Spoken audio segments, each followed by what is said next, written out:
In this episode, we tell you about a strategy that some super saving high income earners use to skirt the requirements typically associated with Roth retirement accounts. It's called the Mega Backdoor Roth conversion. Let's get started.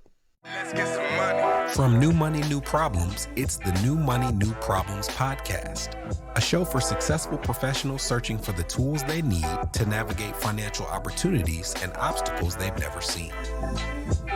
Negotiating compensation, purchasing your first investment property, helping your family with money, the highs and lows of entrepreneurship. New Money brings new problems that require new solutions.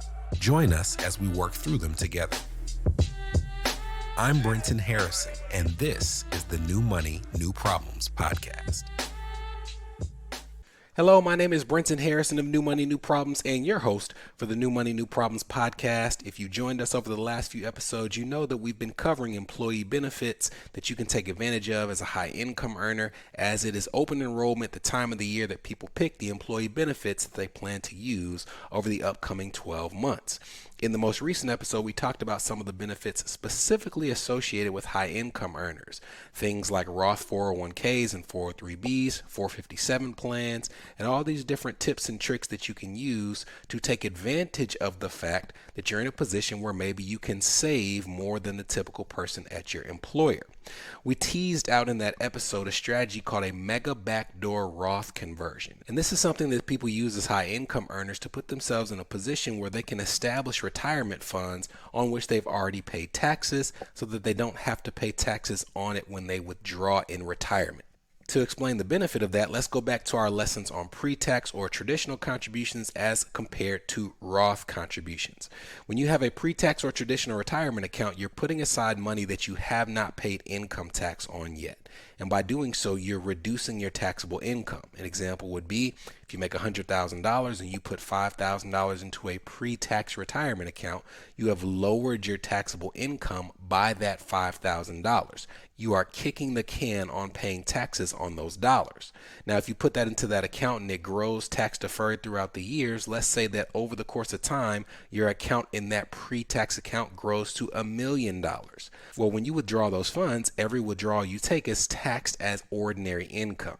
So if, for example, in the first year of your retirement, you withdraw $30,000, it would look as if you earned that $30,000. Roth retirements are the opposite. They're the other end of the spectrum. You're putting aside dollars that have already been taxed. So in our example, you make $100,000, you put aside $5,000 in a Roth retirement account, you have not reduced your taxable income. You will pay income tax on that $5,000, but now if that Roth account grows to $1 million and in the first year you withdraw $30,000, you don't pay any income taxes on those funds. And as a result, there are people of all income levels who love the concept of Roth retirement accounts, not just because of the ability to get the income taxes out of the way, but there are several other features associated with them that we'll cover in detail on future episodes. But today we're going to talk about a particular strategy called the Mega Backdoor Roth conversion, which takes place in your 401k plans through your employer. And the first thing to understand about Mega Backdoor Roth conversions is why a person would do it in the first place. What's the point of doing all these machinations if you could just put the money directly into an account? Why wouldn't you do that instead? Well, it's because for various reasons you can't put the amount of money that would go into a Mega Backdoor Roth directly in an account.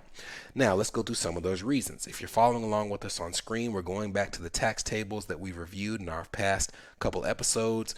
And I want to point your attention to a phrase that says Roth phase out. And you'll see a phase out range for individuals that file as a single person of $138,000 to $153,000, married filing jointly $218,000 to $228,000. What this is saying is if you have a modified adjusted gross income above these levels, you cannot even contribute to a Roth IRA. You earn too much money to do so. So you might then say, if you were paying attention to the most recent episodes, why wouldn't they just put it in their Roth 401k? Because as we covered recently, there are no income limits associated with the Roth 401k. You can contribute to this account no matter how much you earn. But even though you can contribute, you are still subject to the contribution limits as set each year by the IRS. In the year 2023, you can see on screen that the contribution limits associated with 401ks, 403bs, and 457 plans is $22,000 $22,500. Now that's a lot of money, but we're talking in this episode about people who have more than that, far more than that they want to contribute to their retirement accounts, specifically their Roth accounts. So if we have a person who makes too much to go into a Roth IRA and they can contribute to a Roth 401k, but they want to go above the $22,500, what would they do next? They would potentially go to the Mega Backdoor Roth conversion. So if you want to pursue this strategy, what are the steps associated with it? Well, the first step is to ask if your employer allows for after-tax contributions to their 401k plan. We talked about these contributions in our most recent episode, but we'll go back if you're following along with us on screen. An after-tax contribution is a type of retirement contribution that shares several similarities with what you'd find with Roth accounts. Reading, and I quote, "After-tax contributions to a 401k are similar to a Roth contribution in that they're made with after-tax dollars and don't reduce your taxable income in the year that you make them." So if we're comparing these two, the big similarity is that they are both putting aside dollars after those funds have already been taxed. You are not reducing your taxable income through an after-tax contribution or a Roth contribution. But unlike with Roth contributions, after-tax contributions are not subject to the $22,500 limit. This is where the mega in the Mega Backdoor Roth conversion comes into play, because there is another layer above that initial contribution limit that you may have access to as a participant in your 401k, and that is the contribution limit assigned to defined contribution plans. And a 401k is a type of defined contribution plan. If you're following along on screen, you can see that while a 401k has a contribution limit of $22,500, the total limit for defined contribution plans is $66,000, which means that you can, with after-tax contributions, go above the $22,500 and get up to the $66,000. As an example, someone who wants to do a Mega Backdoor Roth conversion may have a 401k that's pre-tax at their employer, and they max out those contributions at $22,500 for the year. But if their plan allows after-tax contributions, they're eligible to put, in some cases, up to an additional $43,500 in after-tax contributions into their plan, which falls within that $66,000 limit associated with defined contribution plan. Let's say that this person over the years contributes $200,000 in after-tax contributions, and those funds grow to $300,000. Well, like a pre-tax retirement account, a portion of these funds and after-tax contributions will be taxed as ordinary income. If $200,000 of contributions grew to $300,000, that $100,000 of growth would be taxable as ordinary income. But like with Roth accounts, there's a portion of it that wouldn't be subject to taxes. In this case, the $200,000 of contributions would be able to be withdrawn income tax free.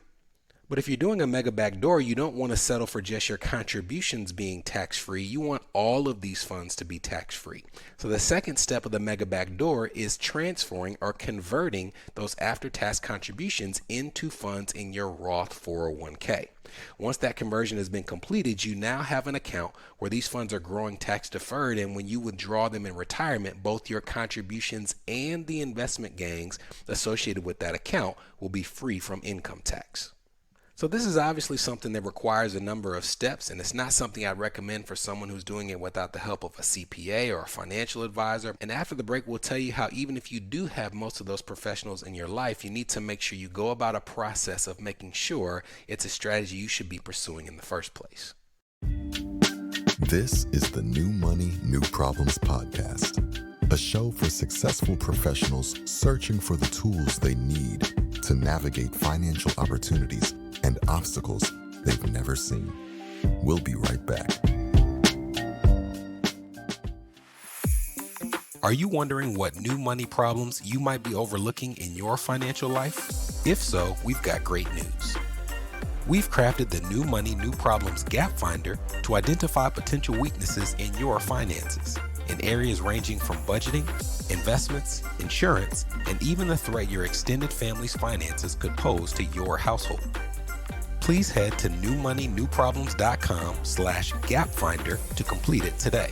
Again, that's newmoneynewproblems.com/gapfinder to take the assessment.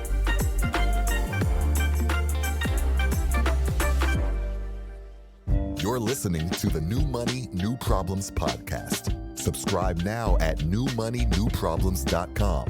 Welcome back. All right, before I get into all the negative things that I think about Mega Backdoor Roth, I will first start with some of the positives. The fact of the matter is there are people out there who earn enough money and save well enough that when it comes to the $22,500 associated with contribution limits for 401ks, 403bs, it's simply not enough for them to pursue what they're trying to pursue. They may not work for a nonprofit or a health entity where they can do a 457 plan, where they can put aside more funds like we talked about for retirement in the previous episode. Maybe they have plenty of savings in their emergency fund. They are contributing to their non-qualified accounts. They don't have consumer debt. They don't have student loans. And every single year, they truly are trying to find places to put their money. If you're in that situation, and you may be listening to this podcast and in that situation, then a Mega Backdoor has some real benefits. If you think about a Roth, there's a benefit just period in getting taxes out of the way if you can afford to pay your taxes now so that you don't have to pay them later. But I often hear a common refrain from high income earners that say, yeah, but I make so much money now, my tax rate is so high, why would I pay my taxes now when in retirement I'm going to be paying so much less because I'm earning less money? And I would say that even if you're earning less money in retirement, that doesn't necessarily mean you'll be paying less in taxes. One of the things we fail to keep in mind during our earning years are all of the things that we have at our disposal to lower our taxable burden. If you're a homeowner, there's things like the mortgage interest that you're paying on your home, the local property taxes that you pay associated with that home, all of which bring down your taxable income. If you have kids, there's child tax credits like we've talked about in episodes on taxes. There's child and dependent care tax credits. If you're contributing to a retirement account that's a pre-tax account, there's significant tax deductions associated with putting funds aside in those vehicles. So all of these things, no matter what you're earning, they are driving down your taxable income. If you're a business owner, you have even more at your disposal to a level that's far lower than what most people realize. But if you're in retirement, much of that stuff goes away. If you've paid off your house, you lose that mortgage interest deduction. Even if you have paid your house down but not off, you're not paying as much in interest each year, so that deduction is reduced. You're now in retirement, so you're not contributing to a retirement account and getting that tax deduction. You're now withdrawing from those funds and paying tax on the withdrawals. If you have children, those children are likely out of the house, or even if they're not out of the house, they're in a position where you can't claim them as a dependent. So all of those tools that you were using to lower that taxable income have gone away, and you're a much bigger target to the IRS on a year-to-year basis. So for that reason, using a Mega Backdoor Roth conversion can position you to have some really tax advantage funds. But here's the problem. There are far fewer people out there who are trying to find things to do with their money than there are people who are trying to take one arrow and shoot it at multiple targets. And in those cases, I want people to have some balance in how they build their investments. It's not beneficial to have 80 and 90% of your net worth in an account that you can't access in many cases till 59 and a half, as compared to having 3 different levels of savings: your emergency funds, your non-qualified funds, your qualified funds, and also having the ability to pay extra towards consumer debt, to pay your income-driven repayment plans for your federal student loans. So when I have people who come to me and they talk about this strategy, I first ask them, do you have 3 to 6 months of expenses set aside in your emergency fund? Do you have substantial funds in a non-qualified investment account that you can access before 59 and a half? Are you already maxing out the $22,500 in your pre-tax or your Roth 401k? Do you have consumer debt that you're paying at a high rate of interest, like a credit card? Do you have the appropriate amount of life insurance to cover the risk that you might die, or the appropriate amount of disability insurance to cover the risk that you may not be able to work? Do you have family that depends on your income, either irregularly for large amounts or consistently for smaller amounts? Do you have a plan in place if something were to happen to your parents or your in-laws to cover the cost of their health care in the event of an emergency or an extended level of care which could last an unknown period of time? That's a lot of variables to consider, but if you can't answer all of them in the positive, then you need to be careful about how much of your net worth or how much of your yearly savings you're dedicating to accounts that have access restrictions associated with them. So while that may seem odd to do this whole episode and then tell you at the end that 9 out of 10 people shouldn't do it, you might be that 1 out of 10, but if you're the 9 out of 10, I wanted you to understand what people are talking about when you hear them mention Mega Backdoor Roth, but also understand where you fit in relation to the strategy that's right for you versus the strategy that you hear about at cocktail and dinner parties. See you next week. Let's get some money. From New Money, New Problems, this was the New Money, New Problems podcast, a show for successful professionals searching for the tools they need to navigate financial opportunities and obstacles they've never seen.